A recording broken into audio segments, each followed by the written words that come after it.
Hello everyone, it's Chris Pritt back again with a new topic in West Virginia divorce. Today is a continuation of a series that we're doing on the alimony factors in West Virginia.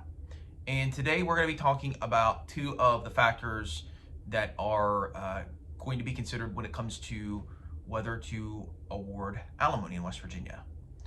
One of those factors is the time period in which the parties live together as husband and wife. So we had talked before about how there are 20 some different factors that the court will consider when deciding whether to award alimony. So in one of those factors, we went over one yesterday, and the second factor that we're going to go over today is how long the people live together as husband and wife. Sometimes you might have a situation where people have lived together for 5 years during their marriage. They might separate, and they might be separate and apart for 15 years or more. I've had cases where people were married over 20 years ago, and they separated shortly thereafter, and then at that point they never cohabitated together. So the length of time in which people live together as husband and wife, regardless of whether they're married or not, that is a factor.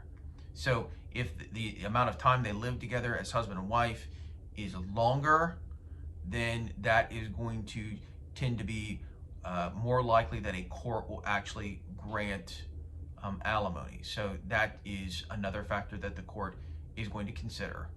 Another factor that the court is going to consider is the present income earning abilities of the people and other income they have coming in from other sources. So let's say you have one person who's making $500,000 a year, and you have another person who's making $20,000 a year, or they're not making any money at all. They're just unemployed, or they're a stay-at-home parent.